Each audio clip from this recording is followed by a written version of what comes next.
Om Namo Bhagavate Sri Ramakrishna. Let us begin our Gita class with the usual chant.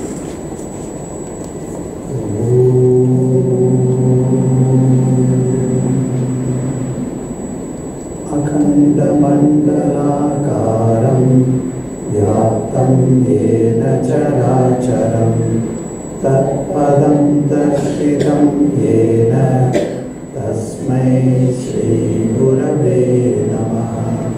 Hari Om.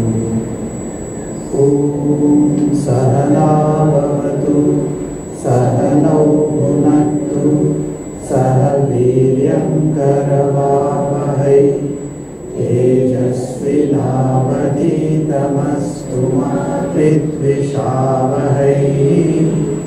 Om Shanti Shanti Shanti. Vasudeva Sudam Devam Kamsachanuramardhanam Devaki Paramanandam Krishnam Vande Jagadguru.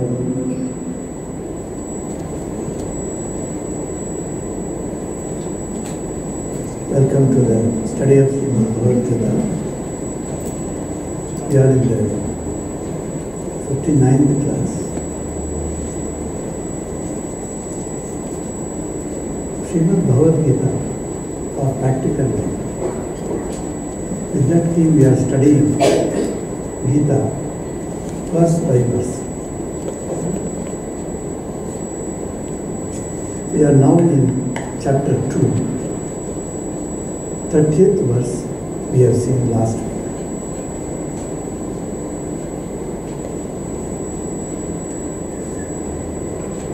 Many times when we study Gita, if we do not go by verse, there is a danger of disconnect with the thoughts given by Bhagavan Sri Krishna. That's why at least once in life one should study verse by verse. Of course, you can choose any shloka from particular number to another number and chant. You can study chapters also. Say you are interested in Bhakti Yoga, you can say 12 chapters I will study. You can take up one chapter. And in many places, Gita scholars come and they speak for one day, say 2 hours or 3 hours. They take one chapter and tell us. So we have been hearing or listening to such thoughts, and they all seem to be at one time or other get into your mind and start mixing, and then you find that what Krishna says in one chapter doesn't tally with what he says in another chapter. So there may be contradictions. So we come to a conclusion, Gita is full of contradictions. How dangerous to come to such a false conclusion about Gita. If that type of danger we should not enter into, then at least once in life we must study verse by verse. The main advantage of studying verse by verse is there is a continuity of the thought that you will be able to grasp. So, this continuity of thought of Sri Krishna has been given by Vyasadeva. So, in Mahabharata. So by studying Gita verse by verse, we find that there is no contradiction from what he says in one chapter and what he says in another chapter. There are people, other scholars I should say, have given that Gita is a book of contradiction. So they have given thesis also. So they bring out all those contradictions and say, here what Sri Krishna says something and there he says something. I have seen in studying Swami Vivekananda's complete works, there is a complete works of Swami Vivekananda, 9 volumes. So if you study disconnectedly, then you will find at one place what Swamiji says, it seems in another place, Swamiji himself contradicts that. So what is this contradictory thought Swamiji is giving? Like that we will wonder. But if you study the entire complete verse, then you are able to understand it is not contradiction. There are certain things. For instance, Swamiji insists upon study of Gita so much. He was very fond of Gita, you know that. When Swami Vivekananda was moving around all over India as a parivrajaka. Parivrajaka means wandering monk. As a parivrajaka he was doing, at that time, he had the Gita book with him in his jhula. So always he carried Gita with him. Though he knew all the slokas by heart, but he kept the book with him as an indication of his great respect to that book. And the book he carried everywhere. And in another place, such is his respect and honor to Gita, in one place a boy comes, young man comes and tells him, and Swamiji gives him an answer which is absolutely contrary to what we find him having so much of great respect for him. He says, play football, then you will understand better Gita. He says, simply staying in a monastery, sitting in a cave, or taking a recourse to forest, you will not understand Gita. Rather play football, make yourself strong. If the body is strong, the mind also will be able to grasp stronger ideas. So, if you take it very superficially, then the contradictions are coming. But if you go deeper, then contradictions will not come. The same way, Gita also, we are fortunate that we are able to study Gita verse by verse. From 11th verse in the chapter 2 to 30th verse, Bhagavan Sri Krishna has been telling Arjuna some lofty ideas, which is called Sankhya Yoga, the yoga of Sankhya. That means the knowledge, yoga of knowledge. What knowledge he gave? He gave the knowledge about Atma. There is something which is not destructible, which did not have birth, which is not going to have death. There is something which is eternal within each of us, and that is Atman. And that Atman's nature, he pointed out. He told that these are the things, the nature of the Atman. So after telling up to verse 30th that it is no use of grieving that you are incurring sin by entering into this battlefield. That was the biggest problem of Arjuna, that Arjuna thought that I am going to incur great sin by killing my own kith and kin. But then Krishna is telling, from the point of view of knowledge, you are not going to kill anybody. Nobody is going to die, because under each individual body, inside, there is an Atman which is the basis of their existence. That Atman cannot be killed. Then what is going to be killed in the battlefield? The body. And the body is, even if they don't do battle, even if they are not killed in the battle, one day the battle, without the battle also, all of them are going to die. Later chapter, Krishna is going to point out to Arjuna in a very funny way. You think that you are going to kill all these people? I have already killed all of them. What are you talking? You think that you are going to kill them, but I have already killed them. They are just moving in front of you like a dogs.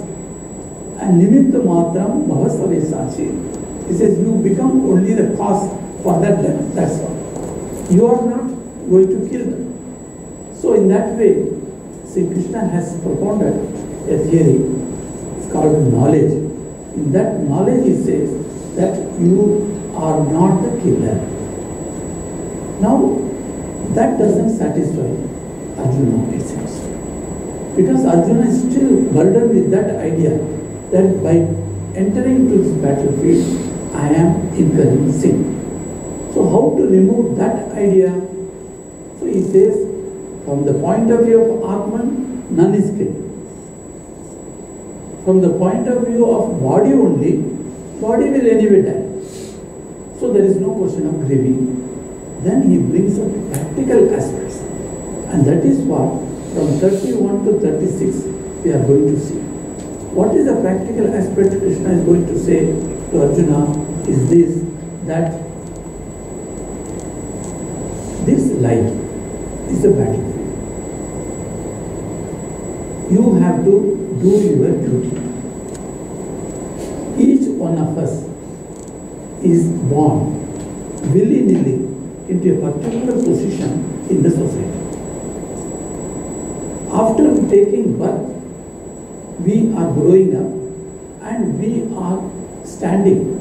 That means our standing in the society is associated with some position in the society. So a king, he has to discharge kingly duties. A priest in a temple, he has to discharge his priestly duties. Likewise, a doctor in a medical charitable hospital, he has to discharge his medical duties. In the same way, a nurse has to discharge her nursing duties. So each one has been stationed in the life, whether you want it or not, whether you like it or not. Either you have become an attorney, or you have become a doctor, you have become an engineer, you have become a teacher, you have become a monk, and anything. So a particular station in life you are placed in, and can you divest yourselves from discharging your duties? No. A big puja was to be done in Calcutta hospital. We had nice Saraswati puja. In the Saraswati puja, all the staff and the children, all they have participated. In Bengal, Saraswati puja comes somewhere in February. It's called Vasant Panchami. And the Saraswati Puja day, all, even the smallest tiny girls, they all wear saris. And particularly on yellow color. It looks so beautiful to see the girls and ladies. They all come in yellow color.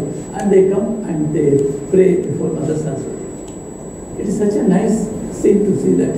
And then they come. So in our Seva Pratishtha also we used to have. So we all have come. We have invited all the doctors, nurses, and even including sweepers' families. All are, there is no caste there. Everybody is equal before Mother Saraswati. And Mother Saraswati's image is there, like well decorated, and we all are sitting there. Then one nurse comes, immediately she says, in emergency 2 cases have come. So I looked at the doctors. Now they have come for a pious purpose, to attend the puja and see the arti. If they had stayed there, would that be correct position? No. When the patient is struggling there for life, immediately they got up and went away. That is the spirit. You are placed in a position in the society, and that position devolves upon you some type of responsibilities. Are we aware about our responsibilities? If you are not aware, then it is very difficult. Somebody came on that day, so they wanted to meet me. So I was resting at the time. So naturally the word was given to the devotee. The Swamiji is resting now. So okay. The devotee also was very nice. He said, no, don't worry, I will come and see you later.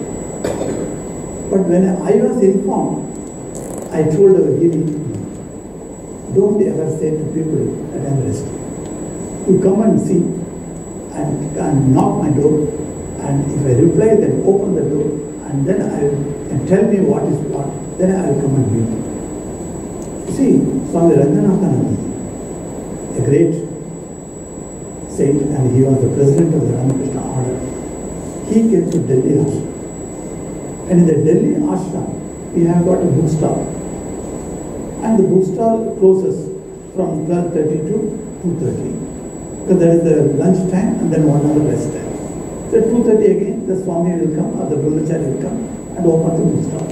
And people will start coming.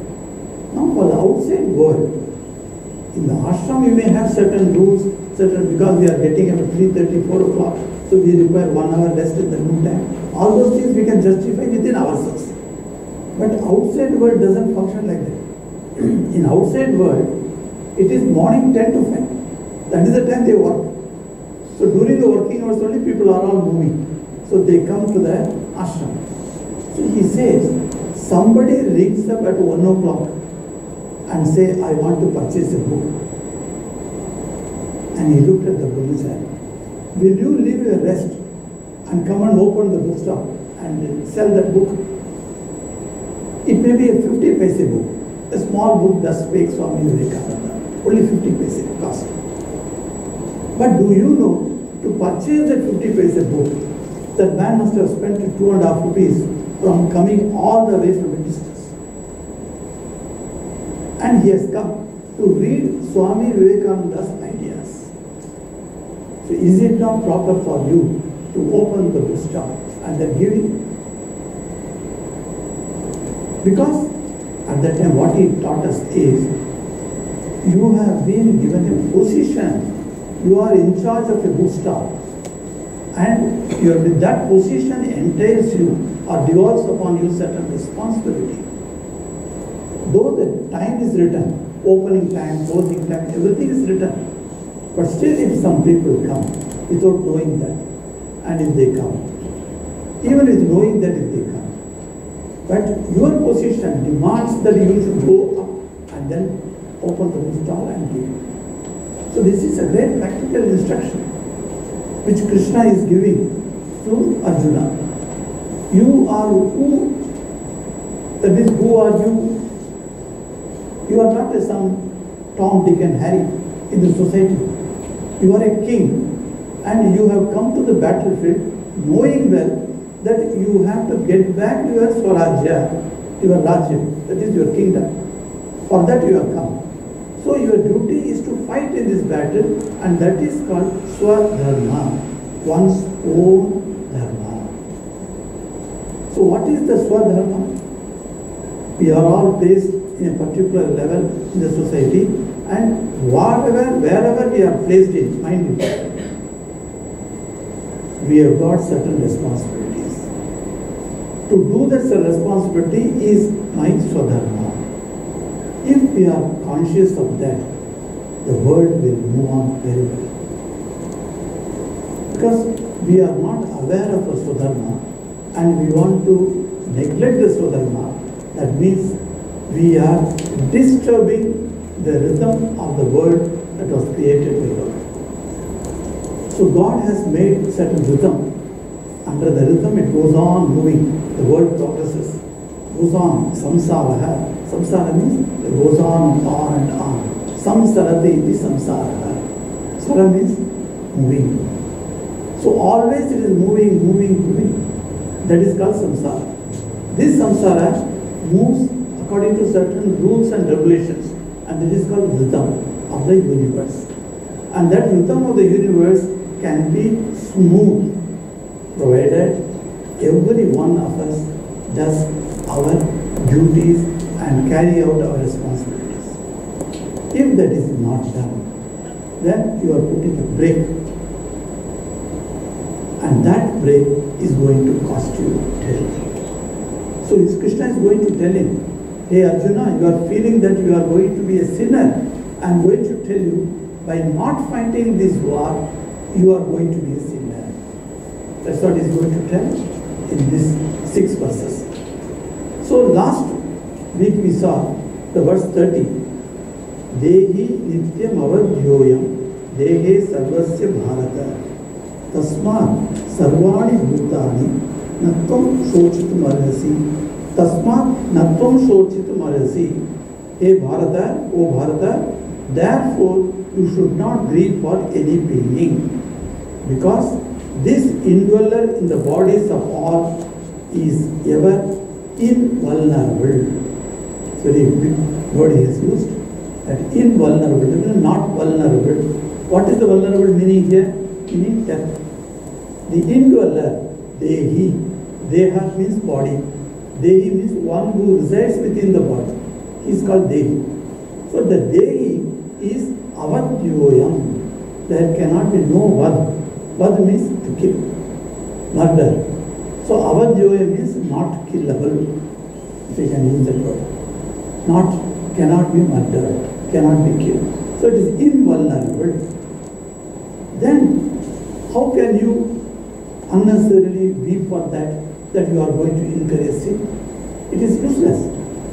Then from this, not only this standpoint, from the worldly standpoint, let us take now.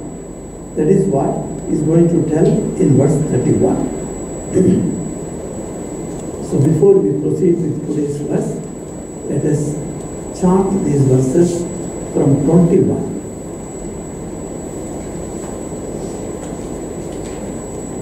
Page 140, chapter 2, verse 21. Om Sri Gurubhyo Namaha.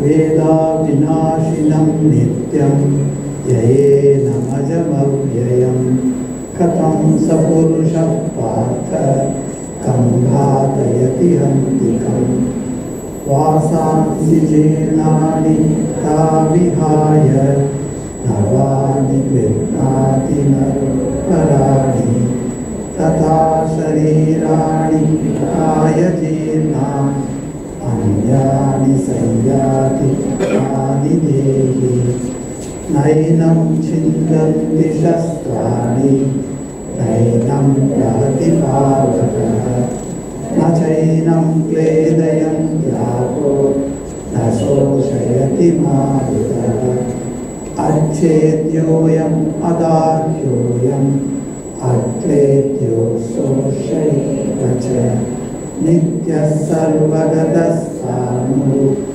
अचलोयम सनातनः अव्यक्त्योयम अचिन्त्योयम अविकार्योयम उच्यते तस्मादेव विदित्वैनं नानुशोचितुमर्हसि अतचैनं नित्यजातं नित्यं वा मन्यसे मृतं तथापि त्वं महाभागो नैनं शोचितुमर्हसि जातस्य हि ध्रुवो मृत्युः ध्रुवो जन्ममृतस्य च तस्मादपरिहार्येते न त्वं शोचितुमर्हसि अव्यक्तादीनि भूतानि व्यक्तमध्यानि भारत अव्यक्तनिधनान्येव तत्र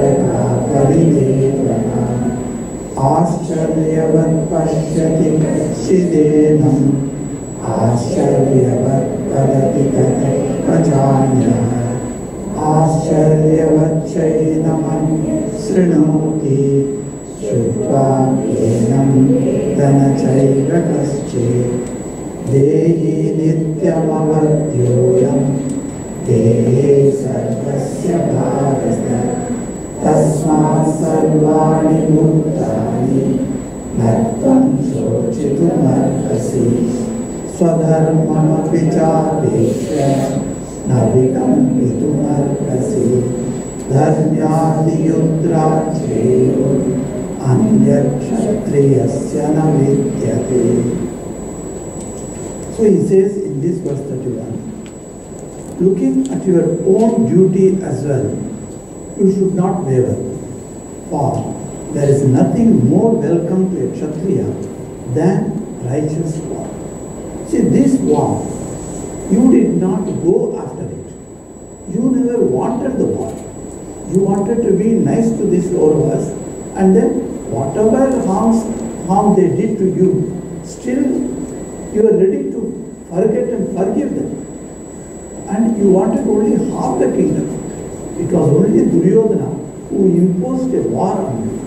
So this is a righteous war, not an unrighteous war. If you go for self-aggrandizement, that means if you go for and take out other countries and that type of war is there, then it is unrighteous. But here there is nobody enemy. Your own brothers, kith and kin are there. So this war was imposed upon you. This is a righteous war. So for a Kshatriya, because you are a Kshatriya, so Krishna is pointing out to him, and that position in the society as a Kshatriya devolves certain responsibilities on your shoulder. What is the responsibility? Since you have come to the battlefield, in order to fight, you must fight. If you don't fight, what are the consequences? Consequences are terrible. Is going to tell. If I fight, if I kill my own kith and kin, the consequences are terrible. That is what the first chapter Arjuna told Krishna. Now Krishna is taking his side and is going to tell him that what are the terrible consequences if you don't fight. So he says, first he is telling your swadharma, that is the dharma that has come upon you, that your duty you have to discharge. If you do not, if you don't do that, if you should waver, then it is difficult. Because according to the scriptures, what is done by your duty that entails upon you, you must do it. There is a beautiful story, again in Mahabharata that comes, which is quoted by Swami Vimokshananda in Karma. A king had a doubt. The doubt was, a monk is greater or a householder is greater. Many young boys are in dilemma like that. So even in my case, I remember my parents and all the elders, they used to come to me and tell, hey, don't go to Ramakrishna Mission and join. What is that? Becoming monk is not something great. Being as a householder, doing your duty, that is greater. They used to tell me. Your own God, Sri Ramakrishna, is a married man. Why you don't want to marry? Like that they would tell us. So the question comes, who is greater? A monk is greater or a grihastha is greater? But we don't find monks are doing pranam to the grihasthas. Grihastha, even though he is an elderly person, even a young monk comes, he does pranam to him. So from that can we think that a monk is greater? No.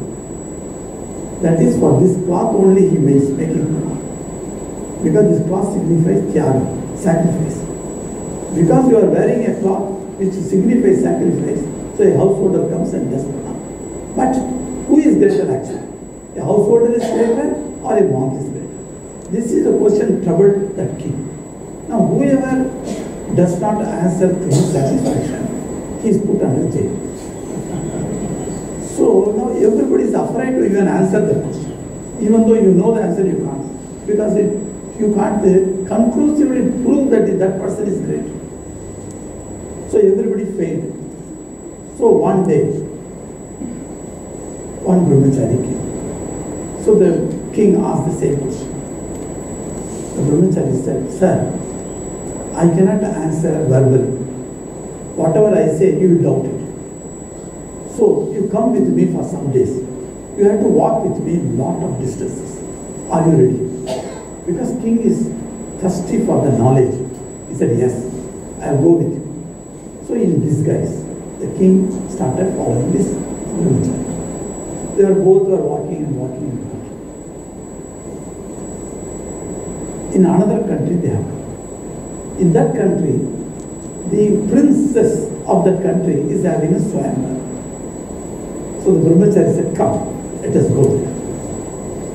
So both of them went. In the swayamvar means the princess will come with a garland and she will put the garland to anybody whom she chooses. That is called swayamvar, own choosing. So sometimes parents object to their children choosing their own spouses. So you don't need to be objective to them because the ancient time also told them. So there are many princes are there and then many people are there. The princess was carrying a mala garland and going around singing. And at a distance, she saw one young man, dazzling with his tejas. And that monk was very handsome. So she threw that garland and it fell on the monk's neck. See what it did?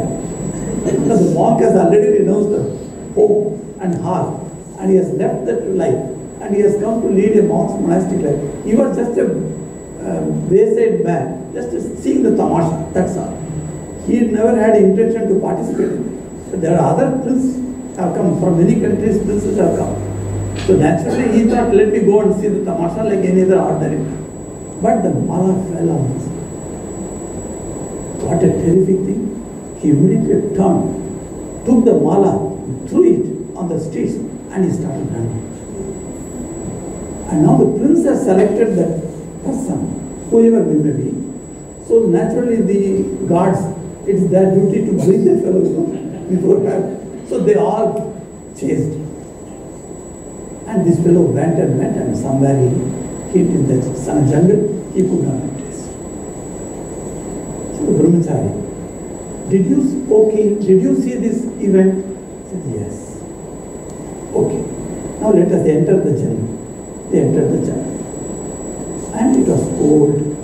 The jungle was getting slowly, the winter time, it was cold. And both of them were sitting under it. In the tree, there was a bird. A father bird and mother bird with two baby birds. A family was staying there in that tree. Now, when it was getting more cold and colder in the night, both are shivering. Because they are not prepared, you see, for that cold. King is shivering, and the monk also is shivering, and both of them are sitting there. Then, the mother bird is telling the father bird to her husband, look, today some guests have come to our house. Two guests are there standing, sitting under below, and then they are shivering in the cold. Should we not do something to remove their cold? Then the father bird asked what we can do. We have got a lot of, for the preparation of the nest, we have got a lot of small, this from the tree, what do you call that?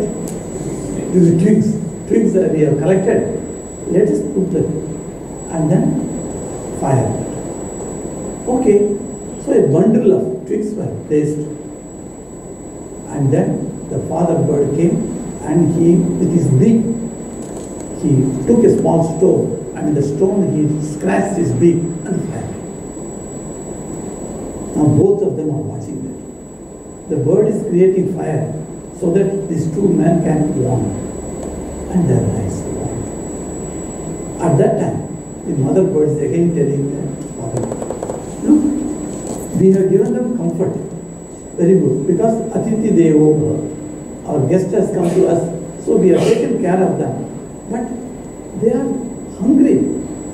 They must not have eaten. And to long distance they have walked into the forest. So should we not do something to them?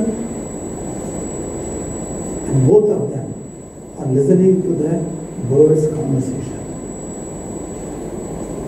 The brahmachari gave the power to the king to understand the bird's conversation. They are only telling, but then the conversation is going on. And then, see, the animals and birds have got their own language.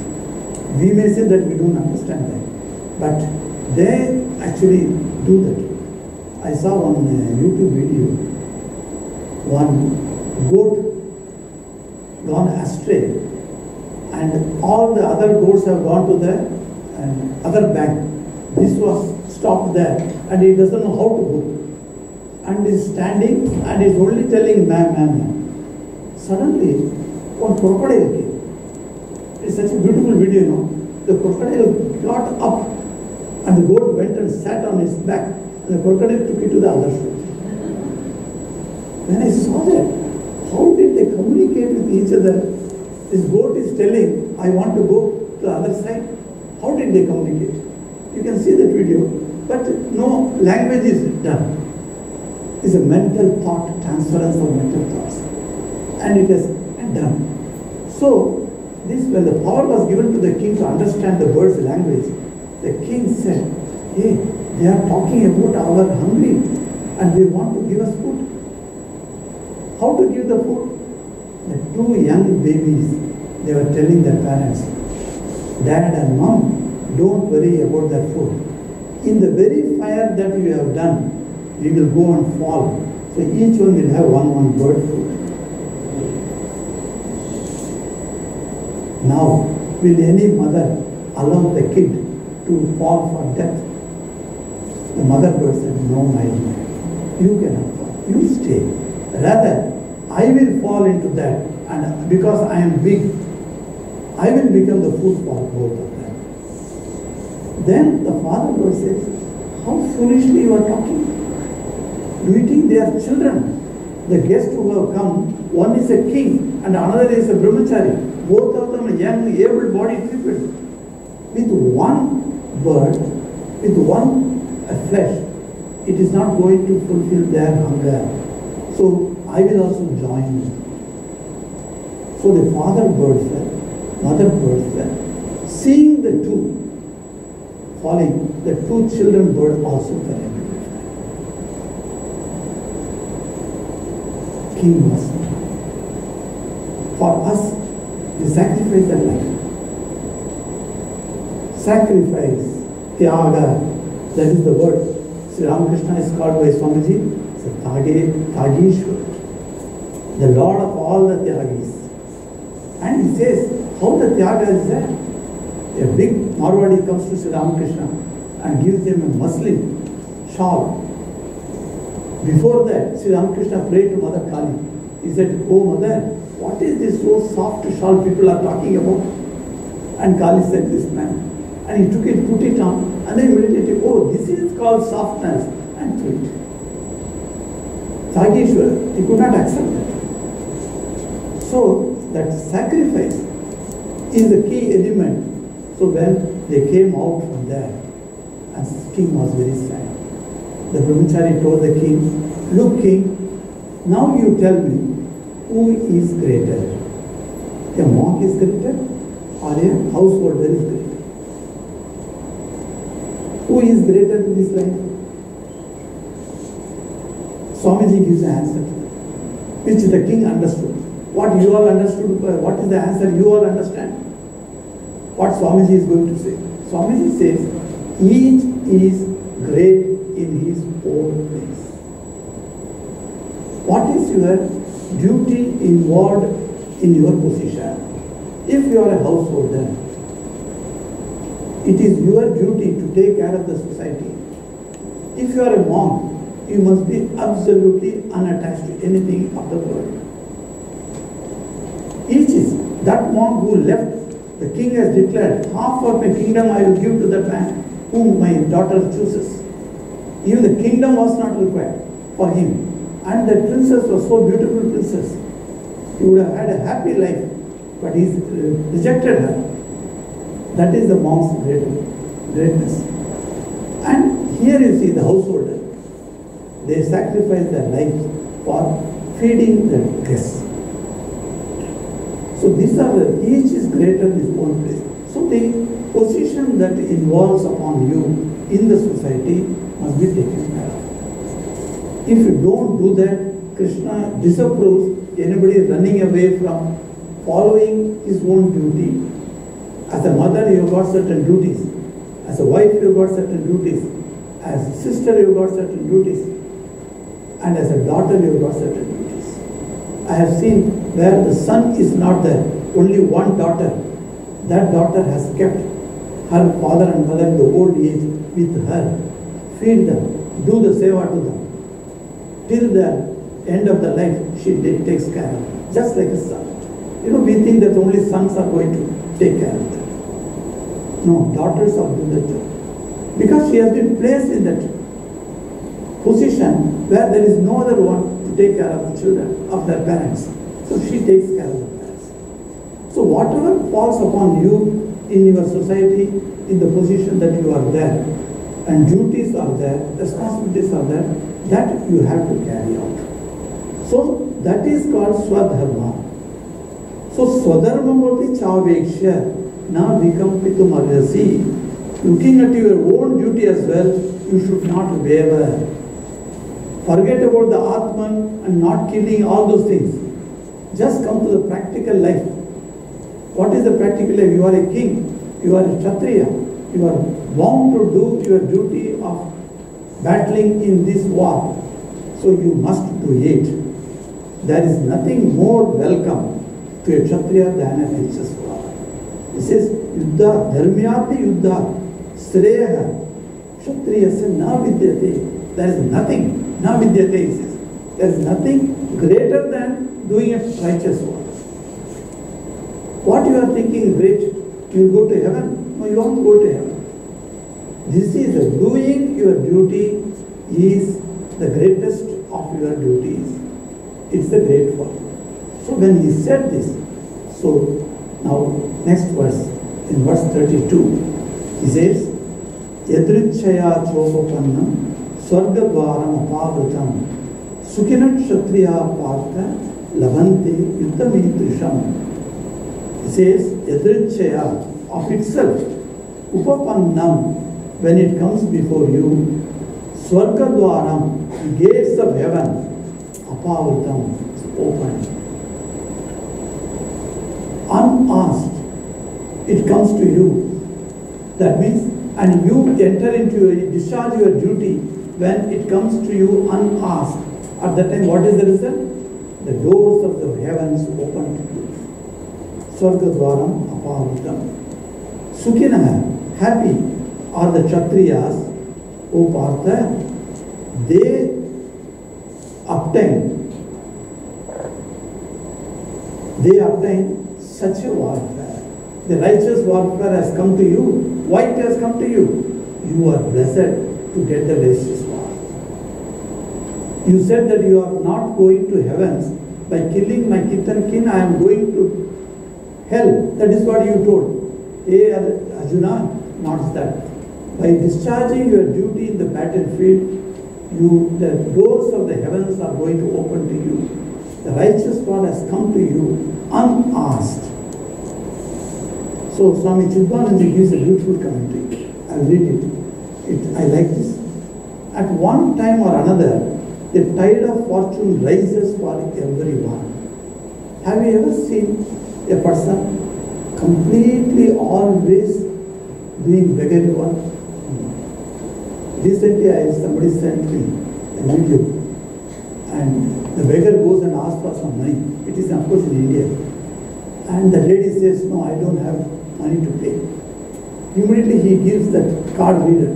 He said, if you have a card, then put that is.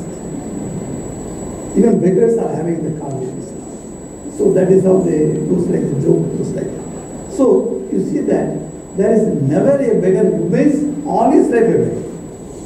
It is, life is a cycle. In a cycle wheel, how it turns, the spokes turn. Once it comes to the down and it goes up. And again it goes down. So this wavy pattern is being followed in many of the lives. We are all aware of that. So he says, all that a man ought to do is to discharge his duty as best as he can. It is like taking the boat up the river, overcoming the downward flow of water, while steadfastly and devotedly doing his duty. A favorable time comes to bless this man with all prosperity. It is like the ebb of the tide. Then the water rushes up against the river, providing facility to row the boat easily. You are going upstream, and suddenly the ebb has come. And you just take your boat and very easily you negotiate the boat. You just drive the boat. The wind also begins to blow favorably then. Certain times you must have noticed in your life, certain things, all favorable conditions come. All favorable conditions. It's so beautiful. One deer was pregnant. It was to give birth to the baby deer. And it was standing near a river. The river was in space. And next to that is the jungle. It was standing and grazing. At that moment, suddenly the deer saw a hunter with his bow and arrow, marking the deer. Now the mother deer got upset. It feared. And another side it turned.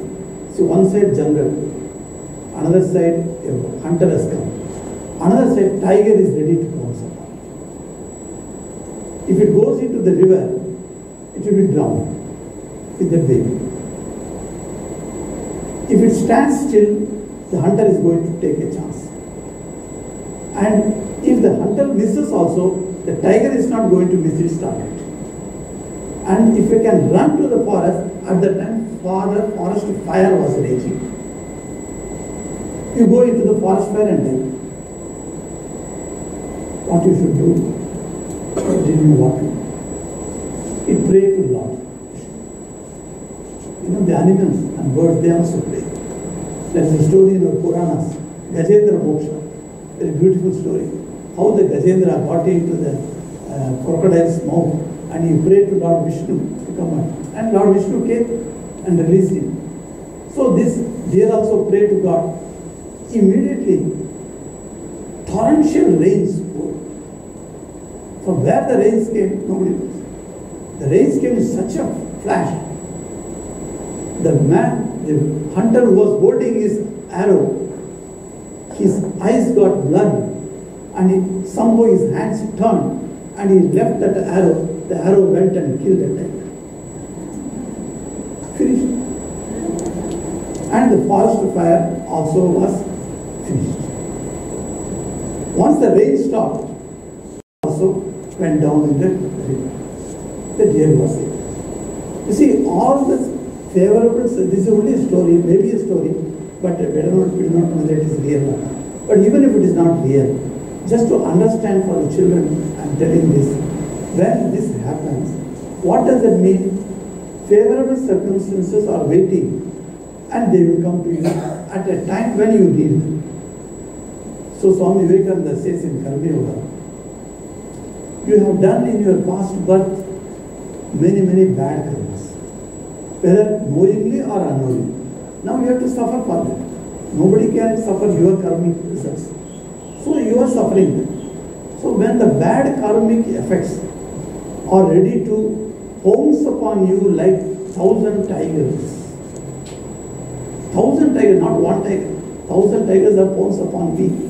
What are they? The tigers are our bad karmic effects of the previous birth. They are ready to pounce upon me in this birth. At that time, don't forget the good effects of your past good karmas are ready there behind you as a protecting 1,000 angels. You know, angels protect. So 1,000 angels are there. The tiger may be there to pounce upon you, but angel is there to protect you. So our karmic effects are such because we do good karmas and we do bad karmas. The mixture of that only creates this body. Otherwise, we would not have even attained this body. It would have been some other thing. So, the very fact that we have got a body shows that there is a mixed karma in the past we have done. So, we should not despair at any time in our life. There are moments where the desperation comes, the despair comes, the despondency comes. But then, there are other times when all the situations will be conducive to you.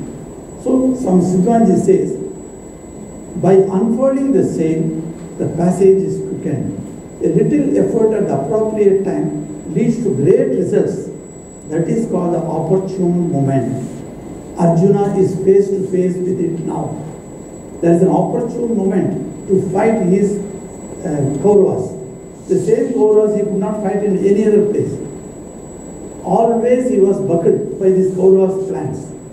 And he had to go even, they all Panchapandas had to go to forest, 12 years they had to stay. What a terrible torture they encountered. Still, now this is the time, opportune moment has come to fight and if necessary kill them. So, the trials and tribulations of the exile in the forest are over. He has but to execute his duty now as a matter of course. He just stands there. Krishna is his charioteer he should take his bow, which he has put down. He said, I shall not fight, and he put it down. Take the bow in your hand and start shooting your arrows.